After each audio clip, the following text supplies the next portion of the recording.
Ladies and gentlemen, I'd like to read a telegram we just received. Final ballot tabulation shows Dragnet has won Michael Award for Best Radio and also for Best Television Mystery Program in 1952. 20,090 qualified members participated in nominations in final ballot. Congratulations and best wishes. Ed Bobley, President, Academy of Radio and Television Arts and Sciences.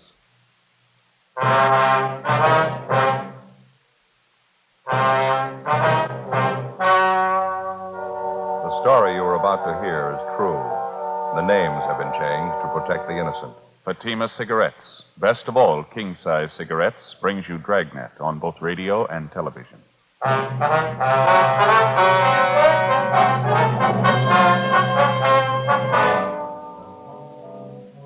You're a detective sergeant. You're assigned a robbery detail. A United States mail truck is held up and robbed. 22 sacks of registered mail are taken. The holdup men escaped. There's no lead to their identity. Your job? Get them. Compare Fatima with any other king-size cigarette. Yes, compare Fatima with any other king-size cigarette. 1.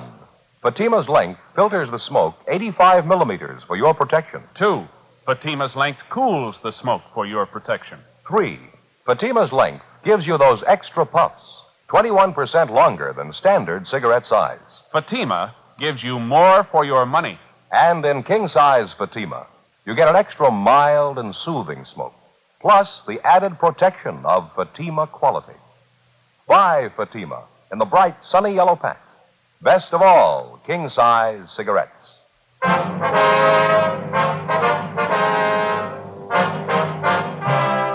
Dragnet, the documented drama of an actual crime. For the next 30 minutes, in cooperation with the Los Angeles Police Department, you will travel step by step on the side of the law through an actual case transcribed from official police files. From beginning to end, from crime to punishment, Dragnet is the story of your police force in action. It was Monday, August 4th. It was hot in Los Angeles. We were working the night watch out of robbery detail. My partner's Frank Smith. The boss is Captain Didion. My name's Friday. I was on the way back from communications, and it was 11:05 p.m. when I got to room 27A, the squad room. That's it. There wasn't anything else to do. One of them had a gun pressed right up against the back of my head. I didn't dare make a move. All right, Bud, take it easy. Joe? Nothing yet. The broadcast and the APB are out on him. How you feeling, Houston? Not bad. Still a little shaky. How about my partners, Frank and Adolph? Are they hurt bad? No, a couple of bad bumps in the head. They'll be all right by morning. Doctor's treating them now over at Georgia Street. Can we talk to him tonight? Doctor doesn't think it'd be a good idea. We can wait till morning. You look a little pale, Houston. You sure we can't get you something? No, I'll be all right. Still a little shaky, that's all. It's the worst scare I ever got in my life. Thought I was gone for sure. How about a glass of water? Yeah, okay, if you got it. You bet. You got a penny, Frank? Yeah. Okay.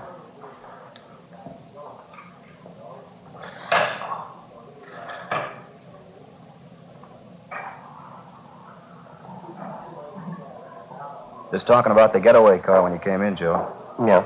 But Houston here is pretty sure he was right the first time. It was a dark blue sedan, late model. Mm-hmm. Any idea at all what make it was, Bud? I wouldn't like to say definitely. I don't want to mix you up. I got half an idea it was a GM car, maybe a Buick or an Olds. I can't say for sure, though.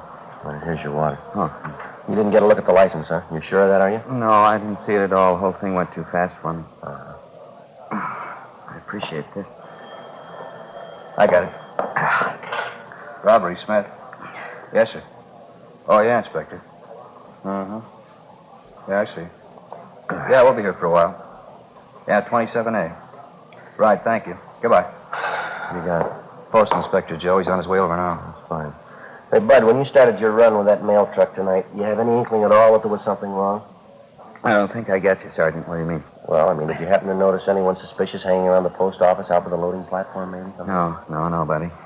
How about on your way to the Union Station? You notice any cars following your mail truck there? No, if they were, I think I'd have noticed it. I usually keep an eye out when we're making a run. It's a habit I got into, I guess. How long you been driving a mail truck, Bud? About 5 years.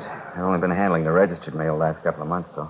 Did your truck leave the post office on schedule tonight? Yeah, right on the dot. We followed the other trucks out. You see, the trucks that pick up the ordinary mail, they leave first, and then our truck leaves right after them. We only handle registered stuff. I see. The same routine tonight, no different. And you were the driver of the truck, that right, Bud? Yeah, that's all I do is drive. Frank's the clerk, Adolph's the guard. That's regulations. On trucks that handle just the straight mail, the driver's the only one aboard. Registered mail trucks got to have 3 men, the driver, the clerk, and the guard. Yeah, we know. You usually drive the same route from the post office to the Union Station, do you? Yeah, we go the same way every night. Straight down Temple Street. Turn right and go down Ferguson to Alameda. Then over Alameda to Union Station. Make the pickup for the delivery, and then we come back the same way to the post office. And that's the route you followed tonight, huh? Yes, sir, that's it. Only we didn't make it back this time. I'd like to make sure we got this straight now, Bud. Do you mind checking us out on exactly what happened from the time you got to the Union Station? No, I don't mind. Well, try to relax if you can. Just take your time. Try to remember everything, will you? Say, would you mind very much if I called my wife first? I know I'm going to be late getting home. I don't want her to worry. You bet. Go right ahead, Bud. What's your number? I'll dial it. Oh, thanks. It's Pleasant, 29321. Okay. You got a family, Bud? Yeah, 3 kids. Mother-in-law, too. She lives with us. Here you are, Bud. Oh, thanks. Lorraine? Oh, hi, Mother. Did I get you out of bed? No, nothing's wrong. I just called to say I'd be a little late tonight. I didn't want Lorraine to worry. No place? No, I'm not in a bar. Why do you have to say things like that? If that's the way you feel, all right. Just tell Lorraine, will you? Hello? Mother-in-law, I never get off your back. I'm sorry to interrupt, officer. It's all right, Bud. You want to go ahead now? Let's see. You wanted to know what happened after we left Union Station? Yeah, that's right. What time was it when you left the station? Right after we loaded the mail sacks on the truck, 28 sacks, all registered, and took off. What time was that? Scheduled time, 9:56. Left the station, headed for the P.O., drove the same route, along Alameda to Ferguson, then up Ferguson. As soon as I turned the corner, I picked up their headlights in the rearview mirror. Then they started crowding us. I knew something was wrong. Too late to do anything then. They pulled up alongside, forced you into the curb, is that it? Yeah, the darkest part of the street, too. It was a big sedan, I know that, a 4-door job, dark blue, and it was a late model, I'm sure. You notice anything special about the car, Bud? I mean, maybe a dented fender, some special accessories on it, anything like that? No, nothing I'd be sure of. I was too busy trying to keep going, get out of their way. I didn't have much of a chance. They forced us up on the sidewalk. I saw a telephone pole coming at me. I had to stop. What happened then? I threw a bright spotlight on us, blinded me for a minute. And these 3 men got out of the car and came at us, guns in their hands. It all happened in a couple of seconds. I was never so scared in my life. Did you get a good look at any of the men? No, I didn't. It was pretty dark. The place they stopped us at. I couldn't be sure I'd recognize any of them if I saw them again. Well, what'd the men do when they came up to the truck? Put their guns in our face, made us get out of the truck and climb into their car, the blue sedan. And one of them got in the mail truck behind the wheel.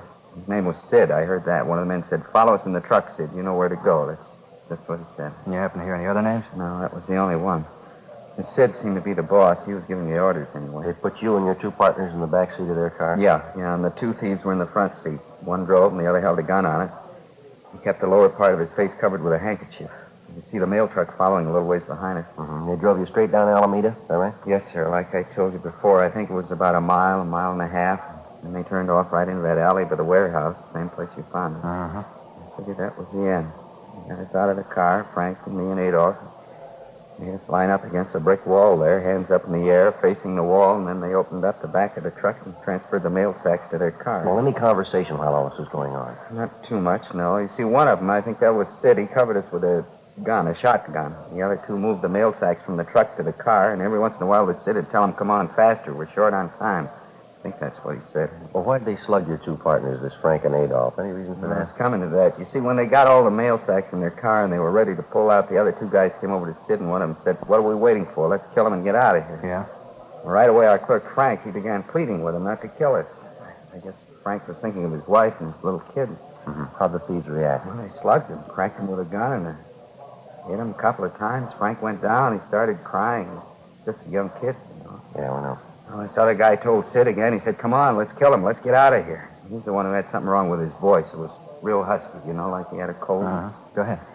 Well, I got to say, this Sid wasn't much for killing us. He told the other guy he didn't think they ought to kill us because they'd set him up for a murder rap besides mail robbery. The other 2 guys told Sid, "What's the difference? If we're going to rob the mails, we might as well go all the way." And they argued about it a minute or so. Yeah. And my other partner, Adolph, he began to plead with him. He said, "Please don't kill us." I was sick to my stomach. I couldn't even talk. What'd you say? I said I was sick to my stomach. I couldn't even talk.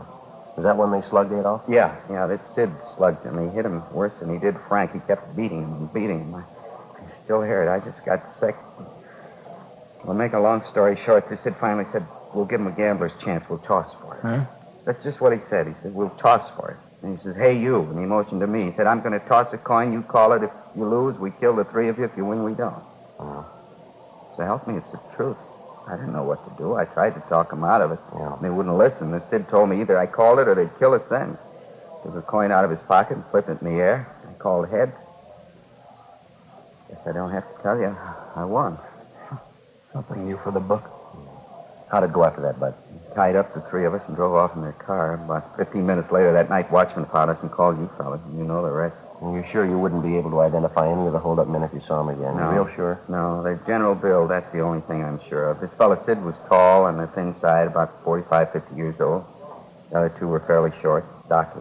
Like I told you, that one fellow's voice, deep and husky, I think I'd know him if I heard him talk again. Excuse me a minute. Robbery Friday. Yeah, Walt. How's it going? Uh-huh. Yeah, not much doubt. All right. Fine. Yeah, fine. Well, the getaway car, they just found it. Where'd you? Up in Elysian Park, just off Riverside. What about the mail sacks? They find them, too? Yeah, every one of them. Empty.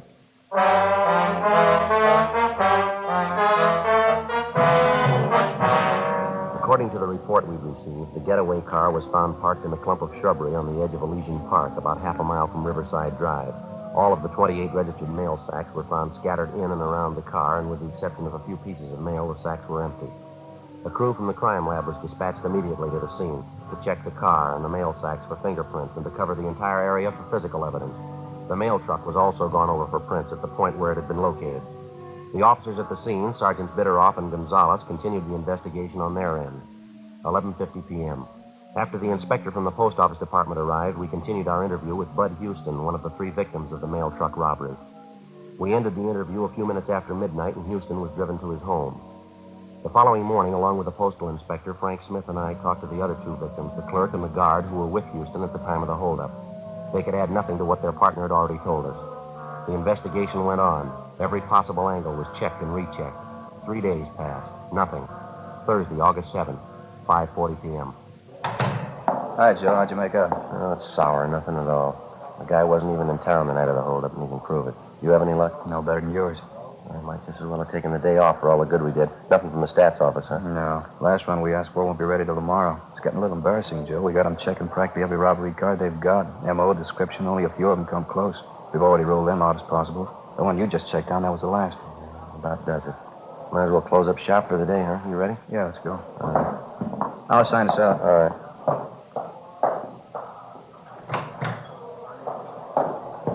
Okay, Joe. Now, that mail truck driver, Houston, he and his partners were in checking through our mug books again this afternoon. Oh, yeah, I forgot about that. Did they come up with anything? Well, they spotted one mug shot, Paroli from Quentin, only a partial ident. Three of them couldn't even agree on that. I checked on the man. He's back in Quentin for a month. I can't say the three of them aren't cooperative. They've sure been working for us, haven't they? Hey, Joe, you in a hurry? How about washing up? Yeah, all right. Been a long time since we've had one start as slow as this one. You'll run into worse, Frank. Oh, I mean right from the start, Joe. We find the getaway car, plenty of prints on it. Can't get a make on any of them. Yeah, no. Find out the car was stolen. We check the owner, location, leads nowhere. Prints on the steering wheel of the mail truck, parts of the mail sack, still no make. How tough can it get? Well, they might have something when their kickback comes through from Washington. The hold-up men weren't amateurs, we know that. Joe, you checked with Gonzalez and Bitteroff today. I didn't see him. Yeah, they're not doing much better than the rest of us. They got an informant hot on the thing. He's supposed to have some word for him tomorrow and a couple of possibles. Say, how about the money taken from the mail they got? List of the serial numbers on the bills going out to everybody? Yeah, revised list went out late last night. Copies sent all over the country. Right? Yeah, Mac, we're in here. Call for him, squad, and send him further. Okay, thanks. Be right there. Okay? Let's go. All right. Hope this call means something, Joe. Wouldn't mind going late tonight. What do you mean? My sister-in-law, Florence, she's having me and the wife over for dinner, some kind of fancy pork dish. What's the matter with that? She never cooks anything until it's done. She likes things raw. Oh, that's all? Imagine what that roast pork's going to be like. We'll all end up with trichinosis. Yeah. Go ahead. Mac? Which one, Mac? 1, 2, Joe. Thank you. Friday talking. Yeah. Oh, yeah, John. Mm-hmm. You sure checked? Okay, fine. About 20 minutes. 20 minutes, yeah. Right, thank you. Anything, Joe? Wilshire detectives. They got a petty theft suspect out there now named Cecil Grant. Picked him up this morning. What about him? Well, he had a $20 bill on him stuffed down in the corner of his pocket. Yeah? They checked out the serial number. It's on the list. 6:05 p.m. Frank and I got in the car and drove out to Wilshire Station, where we double-checked the serial numbers on the $20 bill taken from the petty theft suspect, Cecil Grant. It checked out. The officers at Wilshire Division had already made a run on Grant through R&I, but outside of one other arrest for petty theft, he had no further criminal record. His fingerprints had been checked, but they failed to tie in. The suspect was taken from his cell to the interrogation room, where Bill and I questioned him. He talked a lot, but he didn't say much. Well, now, look, there ain't any reason to get mad. We can settle this thing without a big rhubarb. No reason to get mad. 28 sacks of U.S. mail, mister. A couple of men slugged till they couldn't stand up. We figure that's a good reason. All right. I know. Why bring your troubles on me? That wasn't You got a piece of the loot, a $20 bill. You had it in your pocket. You admit it's yours. All right, so what? The holdup's still fresh. It ties you in close, Cecil. You're warm enough for us. What do you mean? What are you getting at? You don't need me to explain it. You got a piece of the loot. You say the bill must have been in your pocket for at least a day. That's right. Then it's a good chance you were in contact with the thieves. Either that or you're one of them. I'm not. You know that. Couldn't have been there. I got an alibi. Now, face it, Grant. You're not going to alibi that $20 bill. Now, how about it? I don't know. I told you I don't know. If it's not your job, you better check us out, Cecil. Robbing the U.S. mail. I think you know what that gets you. I don't know. Money was in my pocket. I just don't know. 25 years, 30, maybe 35. If you're not in, why fool with it? How about it, Cecil? I'm not in. You know that. Then what about the 20? What about it? Well, this is the way it happened. Guy owed me a 20. Owed it to me for 6 months, maybe more. Tuesday came around, paid off. Gave me that bill you got. This last Tuesday? That's right. Thought it was funny, but he's a nice guy. I didn't want to make trouble. How do you mean? Well, when he paid me the 20 back, he said, well, look, the bill isn't phony, but don't let it out for a couple of days. Bill's okay, but just sit on it, maybe a week or two. That's just what he told me. Who was it? Where did we find him? Well, he's a nice guy, friend. I don't want to make trouble. It's already made. Now, what about it? Johnny Carter, 380 Nashville Avenue, apartment 2.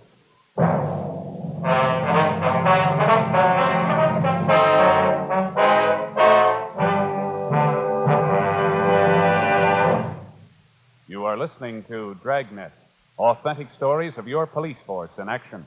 Because of its quality, Fatima is the one king-size cigarette that stands out. Here's the practical way to prove that yourself. Compare Fatima with any other king-size cigarette. 1. Fatima's length filters the smoke 85 millimeters for your protection. 2. Fatima's length cools the smoke for your protection. 3. Fatima's length gives you those extra puffs, 21% longer than standard cigarette size. Fatima gives you more for your money. And in king-size Fatima, you get an extra mild and soothing smoke, plus the added protection of Fatima quality. Because of its quality, its extra mildness, and superbly blended tobaccos, more and more smokers coast to coast are switching to Fatima every day. Buy Fatima. Your money back plus postage if you're not convinced Fatima is better than the king-size cigarette you're now smoking. Just return the pack and the unsmoked Fatimas by August 1st, 1952. Fatima, Box 37, New York 1. Add to your smoking enjoyment. Smoke king-size Fatima, extra mild and soothing, plus the added protection of Fatima quality. Get Fatima in the bright, sunny yellow pack. Best of all, king-size cigarettes.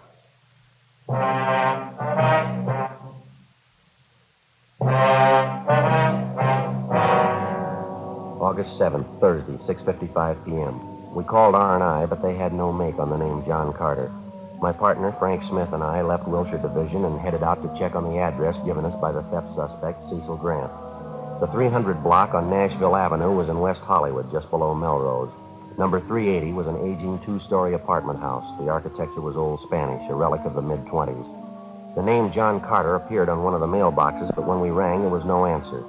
We contacted the apartment manager, and he told us John Carter worked at night at a downtown garage. Along with the manager, we went up to the second floor and checked through the suspect's apartment. We found nothing to indicate that he'd taken part in the mail holdup. After a routine interview with the manager, we got the name and address of the garage where Carter was employed, and we left.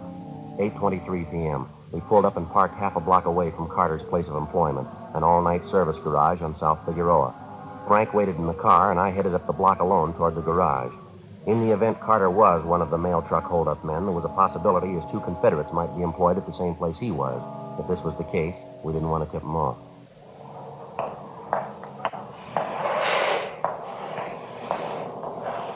Hi. Yeah. You want something? Yeah, I do. I need a little help if you got the time.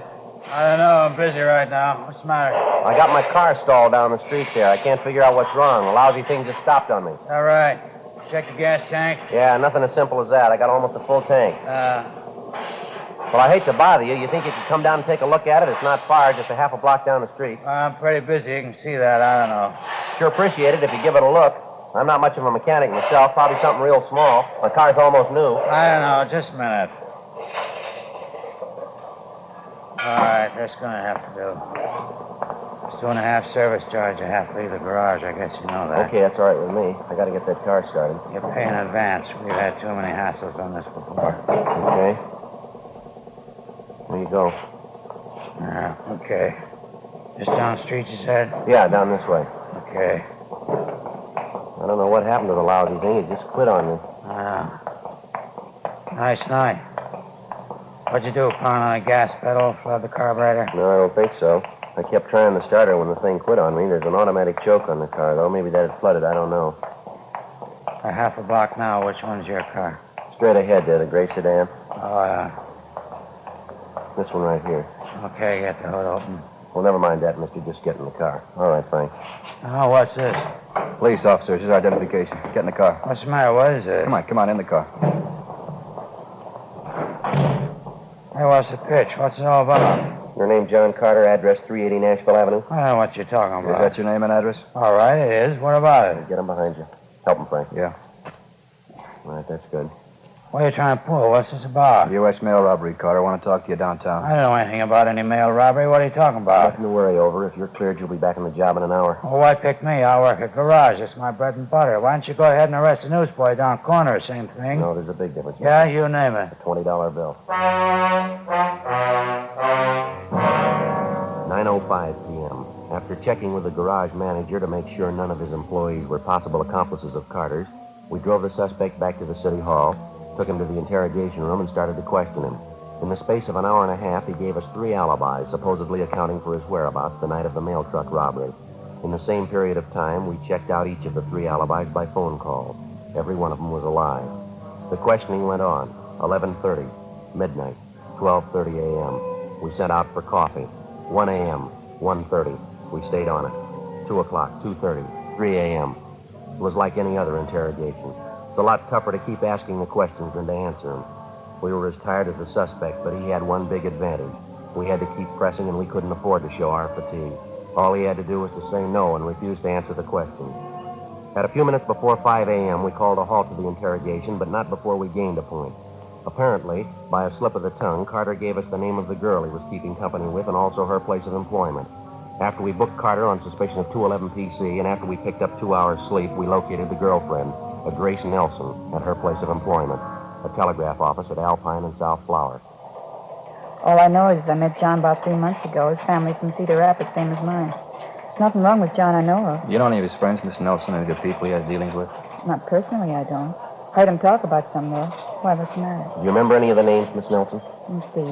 He's always talking about Sid. I don't know his last name, though.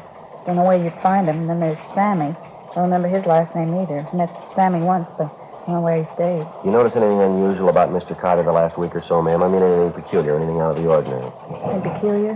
No, I don't think so. John's been just as nice as ever to me. I like him very much. Matter of fact, he's been nicer than he's ever been. How do you mean, miss? Well, for my birthday, last Wednesday. Yeah. Well, he was so sweet about it. Really sweet. He gave me $400. Gave it to me in cash. Told me to go out and buy what I wanted. Wouldn't you say that's sweet? Have you any of that money left, Miss Nelson? Why, yes, of course I have. See, right here in my purse. See, right there. More than half of it. Carter tell you where he got this money, Miss Nelson? Gambling game. He said he wanted the cards. What's wrong? Serial numbers, ma'am. This money was taken in a holdup, U.S. mail. We've got a pretty good reason to suspect Carter. You mean John's a thief? That's how he got the money? I can't believe it. Wait, it's true, ma'am. So hard to believe. I hope you don't think I had anything to do with it. Robbing people, mails. Are you sure it's John Carter you want? Yes, ma'am, we're pretty sure. We understand you were pretty close to him. He said the two of you were going to get married. I don't know. We did have it said at one time, but now I don't know. I have people in this town, my whole family. I couldn't let this get out now. You're willing to admit the $400 you got came from John Carter, the same bills that he gave them to you? I don't know. I love John. I don't want to hurt him. I really love him. Tell me the truth. What's going to happen? Well, he's going to be charged with robbery, ma'am, holding up a U.S. mail truck, taking 28 sacks of registered mail.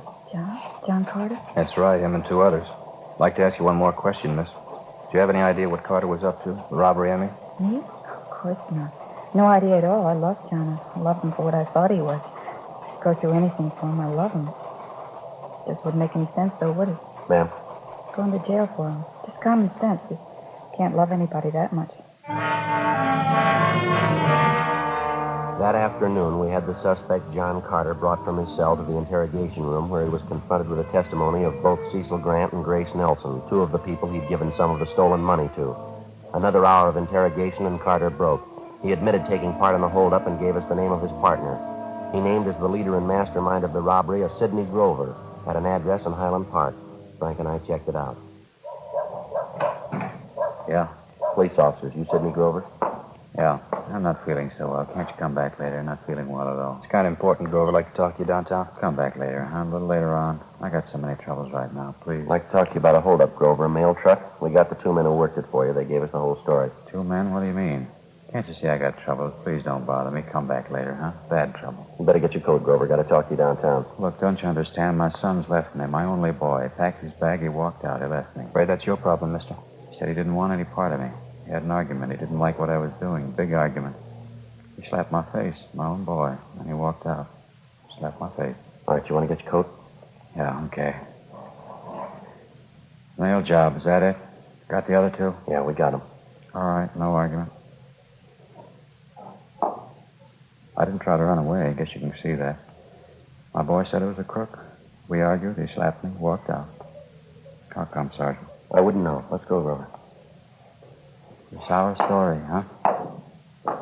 Old man trying a mail robbery. I'm 55. I don't look it, do I? Kid slapped my face. He said I was a crook. I couldn't hit him back, my only boy. Wish he hadn't called me a crook. But a sour story, isn't it? Yeah, it's sour. Let's go. The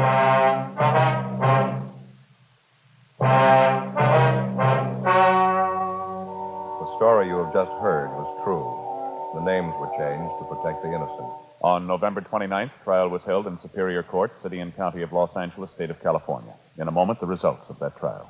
Now, here is our star, Jack Webb. Thank you, George Fenneman. Friends, there's one thing I'd like you to remember the next time you buy cigarettes. Fatimas give you more for your money. That's because no other king-size cigarette can match Fatima quality, and because Fatima is 21% longer than standard cigarette size. That added length means that Fatima's extra mild and soothing smoke is cooled and filtered for your protection. Get a pack tomorrow and compare them with the cigarettes you've been smoking. Fatima, best of all king-size cigarettes.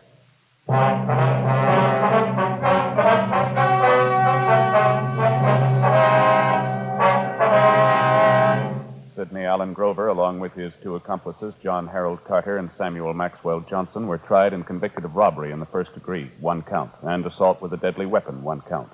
All 3 are serving their terms in the state penitentiary. First-degree robbery is punishable by imprisonment from 5 years to life.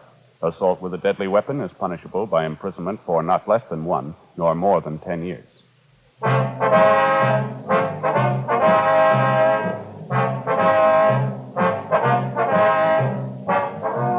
You have just heard Dragnet, a series of authentic cases from official files. Technical advice comes from the Office of Chief of Police W.H. Parker, Los Angeles Police Department. Technical advisors, Captain Jack Donahoe, Sergeant Marty Wynn, Sergeant Vance Frazier. Heard tonight were Herb Ellis, Vic Perrin, Inga Hollis. Script by Jim Moser. Music by Walter Schumann. Hal Gibney speaking. Fatima Cigarettes, best of all king-size cigarettes, has brought you Dragnet, transcribed from Los Angeles.